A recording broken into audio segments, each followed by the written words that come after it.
Hello and welcome to the Leaders Council podcast with me, Scott Challoner. This podcast, just like the Leaders Council itself, is all about recognising and celebrating those people who keep this great country running. We exist to give leaders a voice outside of their own organisations and to support them in the same way that they support their staff every single day of the week. Now, if you are in a leadership position yourself and would like to have your voice heard on the national stage, then please do go to leaderscouncil.co.uk/apply.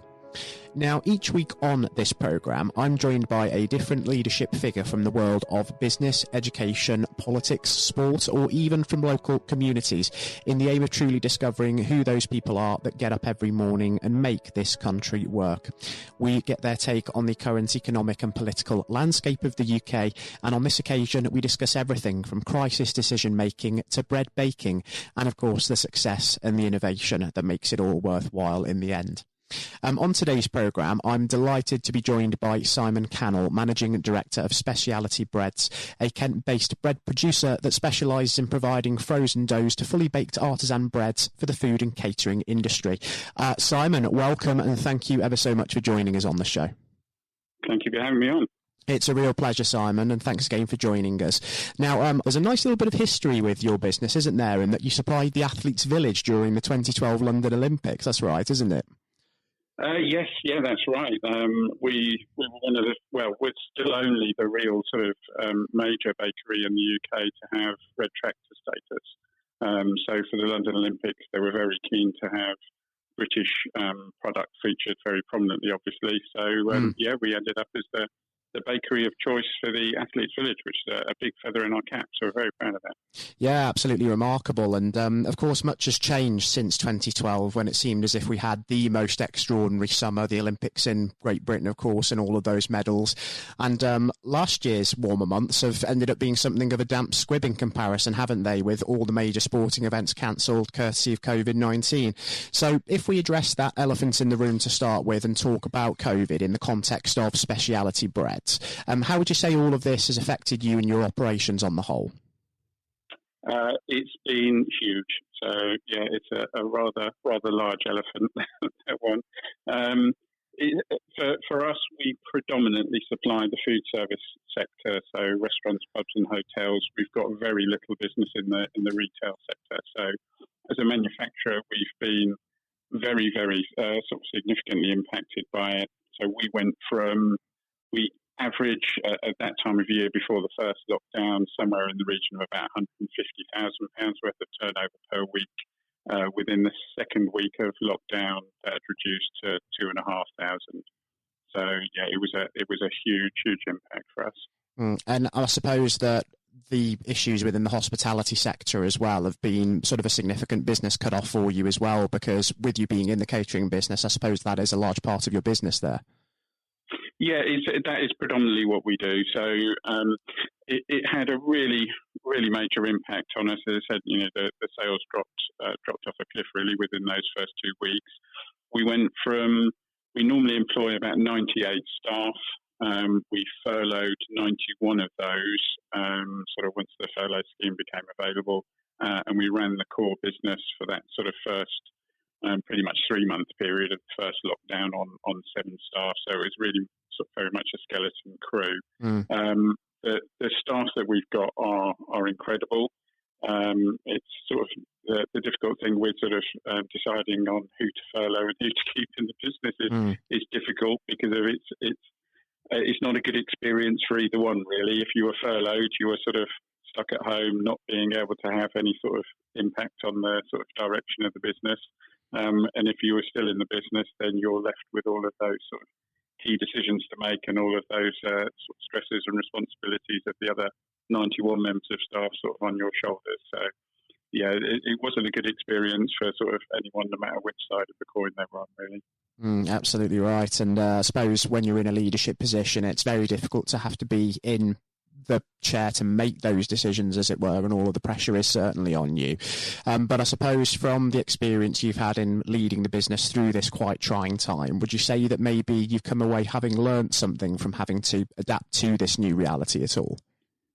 Yes, I mean, it's certainly an experience that I don't think anyone would choose to go through. But I think coming out the other side of it, we are an extremely resilient business, and we have a fantastic bunch of people that are working for us. I mean, on a daily basis, you just sort of experience people stepping up and just putting in levels of effort that no one would normally ever expect. There's things that sort of when you look back at the situation as well, I think overall we handled it quite well. There's certainly lots of things that you sort of tweak a little bit with the benefit of hindsight, but we tried to sort of make sure that all the way through that we've stayed nice and calm, and when we've had to make those sort of big decisions, that we've put them off as long as we possibly could until we had all of the information to hand. And I think that stood us in good stead.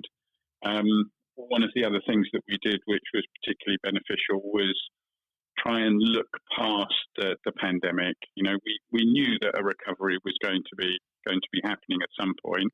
As it turns out, we've had sort of two recoveries, but we very much tried to plan ahead for each of those recoveries, which was sort of a lot of that was about using the time that we had well. But also it gives you something positive to focus on rather than sort of, looking at the sort of the daily numbers, which weren't great. But if you're looking ahead, you can get yourself into a positive frame of mind and go, right, how are we going to come out of this and how are we going to make sure that we're ahead of our competition when we do? And that positivity is infectious, isn't it? Because keeping on top of mental well-being during this time, which is an issue that's been greatly amplified by the pandemic, has been hugely important. And when there is so much uncertainty and so much anxiety among sort of industry, among the general population, workforces, it can sort of be quite difficult managing that. So that looking ahead, I suppose that's played a really important role. Yeah, and I think there was a few things that we were very conscious of. So we entered into 2020 as a business in rude health, and we had so many plans that we were looking to implement last year, lots of which we just had to shelve because it was the right thing to do at the time. But one of the things we've been looking at was an employee benefits package.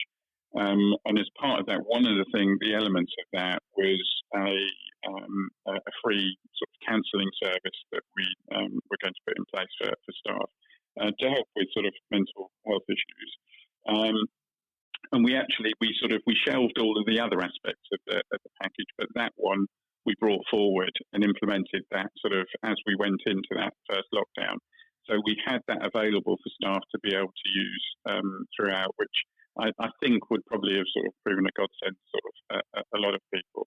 But I think it's also important that, we talk about sort of mental health of staff and things, but it's important for those in a leadership position as well to sort of look after their own mental health and make sure that they're sort of in a good place. To use the sort of airline analogy, when you're sort of sat on a plane on the runway and they're giving you the safety briefing, use your own oxygen mask first to make sure that you're sort of looked after so that you can help others.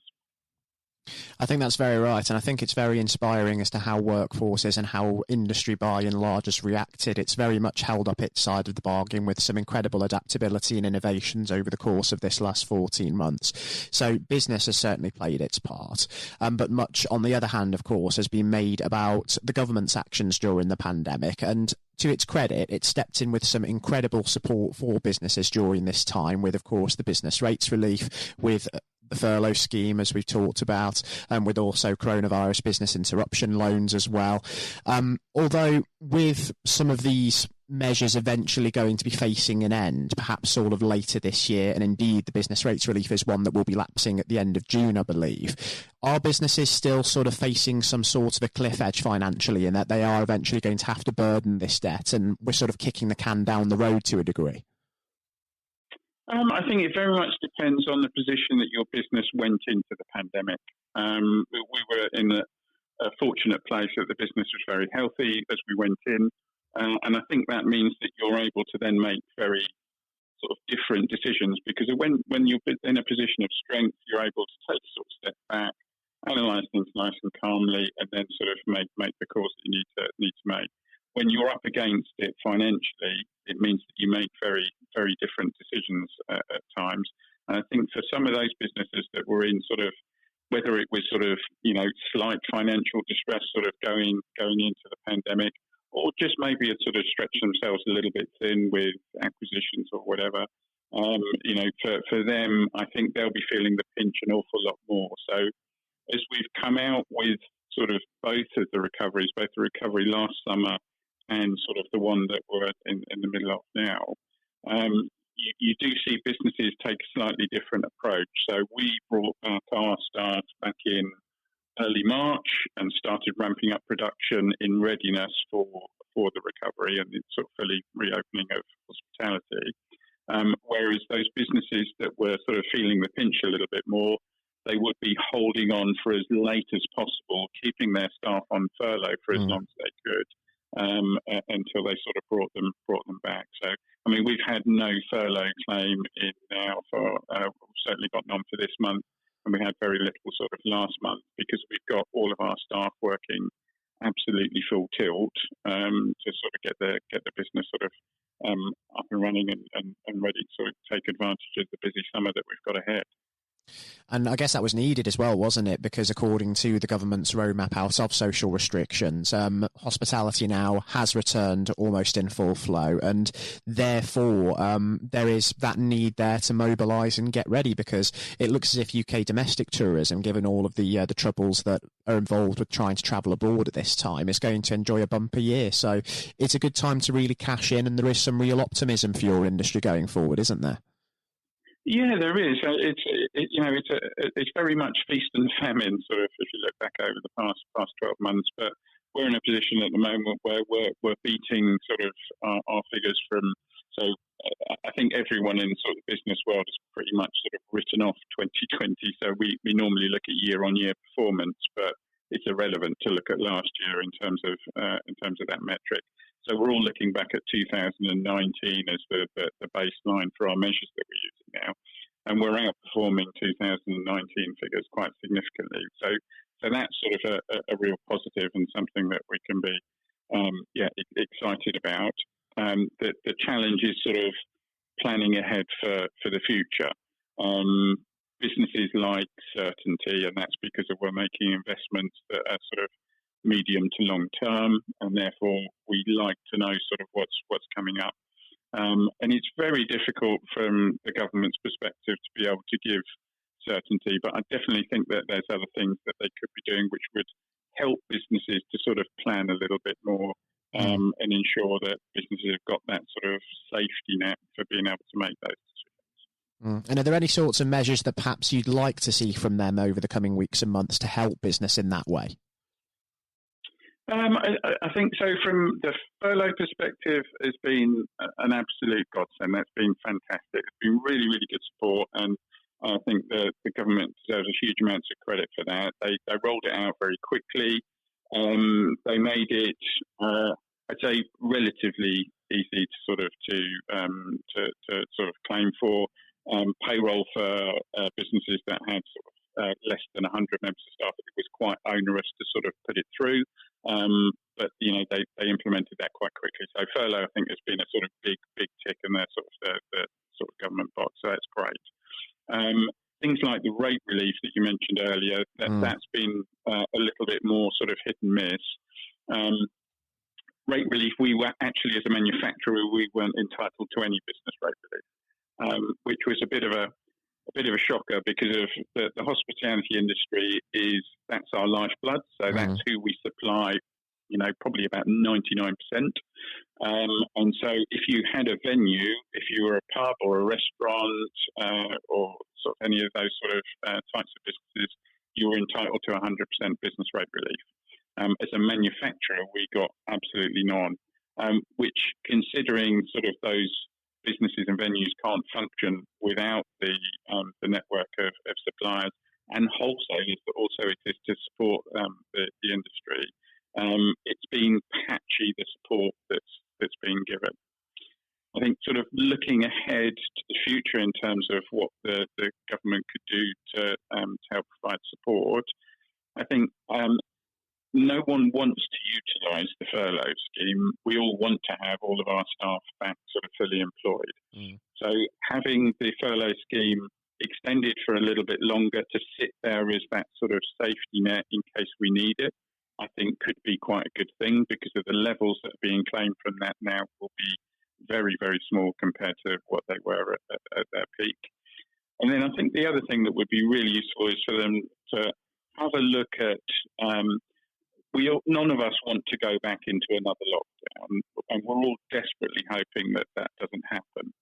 But if that is something that needs to happen in the future, then it would be good to know what that plan is, so that businesses can sort of adjust and make plans for how they might work around that, in a way that makes that businesses can still be sustainable, so that we've got income coming in through taxes into the government for them to be able to then fund the doctors, nurses, the emergency services that we need.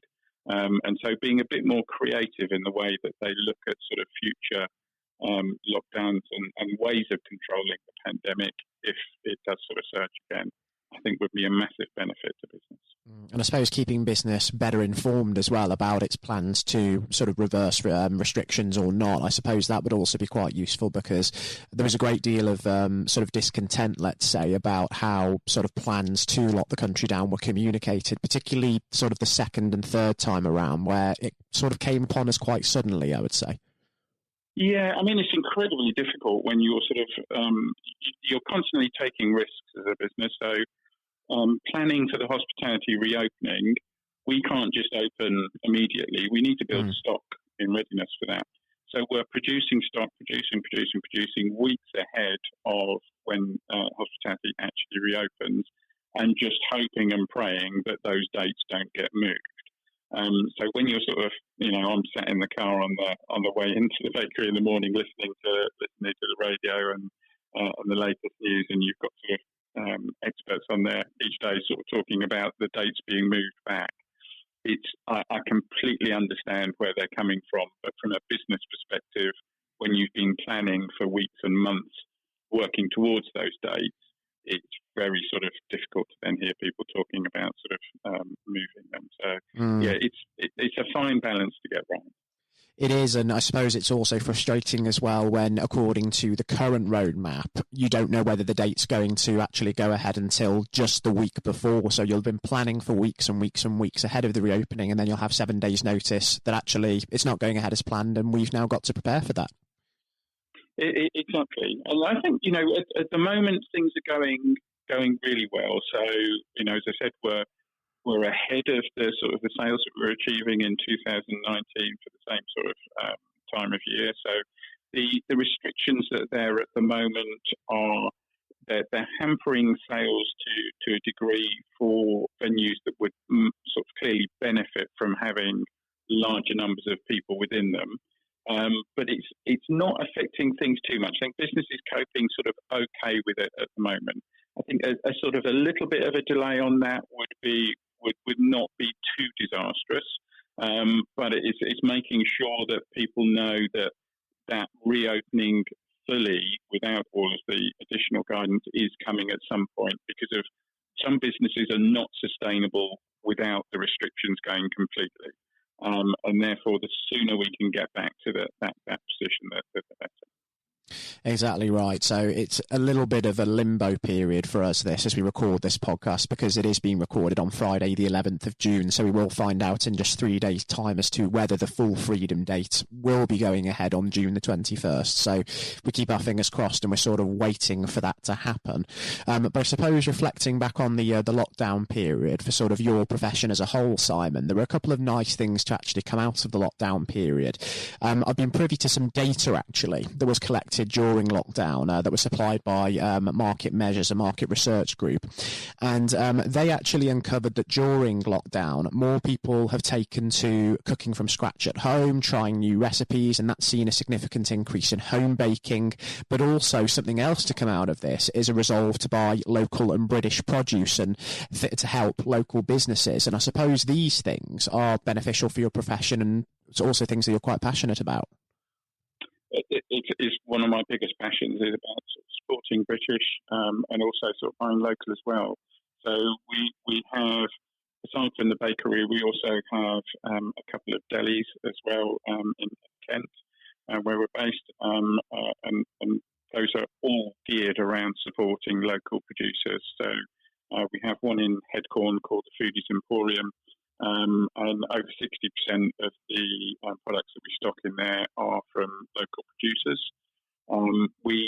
We closed that shop initially as we went into the first lockdown, but within 2 weeks we sort of reopened it for home deliveries, and we're sort of doing home deliveries for all of our local customers, and that was really well received. And then since then, once we were able to open from a retail perspective in there, we've had fantastic support from the local villagers.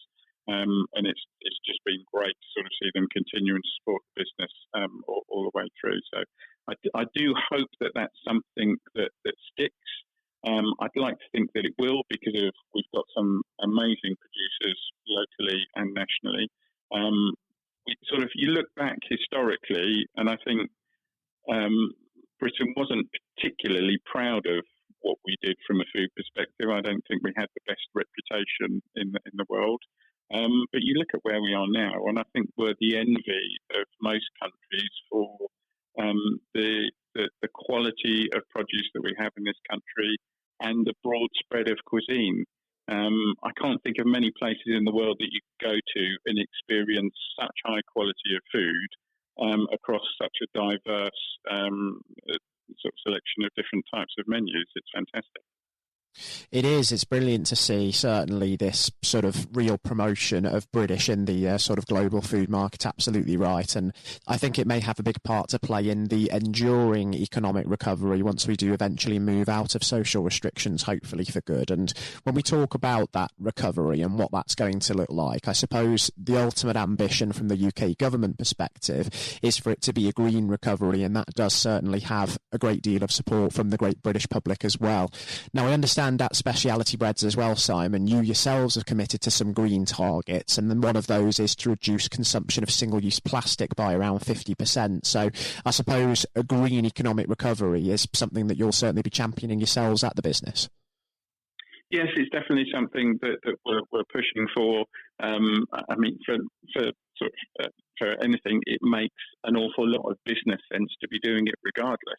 I think that there are a few challenges that exist around it, which are mostly around the speed of technology sort of being able to catch up with the expectation and the desire that is coming from the business world. We all want to do it. We all want to embrace it. But when you start digging into it in terms of what the options are, sometimes the technology just quite hasn't got to where we need it to be, particularly within the food industry, where we've got to be very careful about sort of ensuring that everything is of food grade. And then when you add in the complications that we have as a frozen manufacturer as well, it sort of reduces your options down sort of each sort of step away, that step along that route that you go. But it's definitely something that we want to sort of bring into our business in a much, much bigger way. Even things like company cars, for example. My car is a hybrid, which is great. So probably about 2/3 of my commute to and from work is on pure electric, which is fantastic. However, for our sales guys that are out on the road, hybrids don't work from their perspective, and also fully electric with some of the mileage that they'll be doing on a daily basis. The sort of the range that's available is limiting as well. So it's just that it would be great for the technology to sort of boost a little bit and sort of try and catch up with where everyone wants to be, because it feels as though it's lagging behind a little bit at the moment. And hopefully we do see that accelerated, because we've seen so much innovation over the last 14 months, and that's certainly an area that we need more of, and a little bit more sort of speed as opposed to haste, I think, just bringing that forward into the modern day, helping business develop that sort of green agenda. And I suppose with automation as well, it's a delicate balance for the likes of yourselves, isn't it? Because modernising the business is one thing, but you also have to keep it true to its long-standing traditions, and part of that is finishing products by hand rather than full automation of the company. So that is something that makes your business special, and you've got to keep that very much at the heart of what you do as well. So there is a delicate balance there. It is. It's certainly something that we looked at long and hard sort of last year as we were making sort of plans for coming out of the pandemic. And we are automating more areas of the business, but specifically those that are non-value add. So if there isn't a benefit that's going to be added to that product by human intervention, then those areas we are looking to automate because we need to become more efficient and more productive for the future. I think one of the sort of the byproducts of the pandemic, bizarrely, will be that the UK comes out as a more productive nation.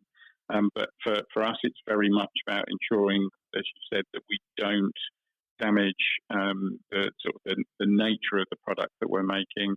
All of our ciabattas, for example, are hand stretched, and that adds something to the product that you just cannot get from a machine. Every single one is slightly different.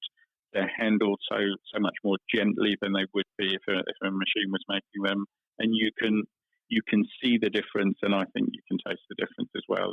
And we'd be crazy to take that out from what we do. It would be, absolutely. So that's something that certainly has to stick around. And just thinking about sort of what the future might bring for the next 12 months, Simon, now that we do have sort of a clearer idea as to where we are going with social restrictions, and fingers crossed we don't go backwards from here. What is it that you're really hoping to achieve at the Speciality Breads business, and where are you really hoping to be this time in a year as hopefully we move into the post-COVID world now? So I think one of the key things for us is the diversification of our sort of customer portfolio. One of the things that we really felt the pinch on, as I said, was that we didn't have any retail business really to speak of.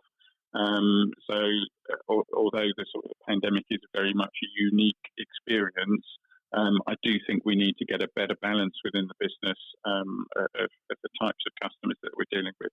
So we're very much going to focus on building some business in the retail sector. So that's something that we're really looking at. Export, we started work on export a few years ago, and we're starting to make inroads into that. So we've had some good successes in places like Malta and Qatar. So we've got products sort of going overseas, which is great. So we'll probably start to sort of revisit that again with a bit more gusto as things settle down. And then just general overall improvements of the business, as I said, making ourselves more efficient, embracing sort of green technology where it's available and where we can, and just making sure that we're sort of fit for the future. Yeah, it's certainly going to be a very interesting time, and I certainly wish you all of the luck in the world with those future endeavours, Simon, hopefully moving the business forward from this time. And I think once we sort of get a clearer idea of where the recovery is going and how some of those sort of business ideas are going forwards, I think it would be great to catch up and welcome you back onto our programme just to see how things are getting on, because there's still plenty of scope for things to change in the future for sure. Yeah, no, that'd be great. We're delighted to. It'll be my pleasure, Simon. It's been a real eye-opener for me welcoming you onto the programme today, and I've thoroughly enjoyed it. I'm sure the listeners also share that sentiment. And since we're not quite out of it just yet, but better times seem like they are coming, please do take care and continue to stay safe with everything still going on. Likewise.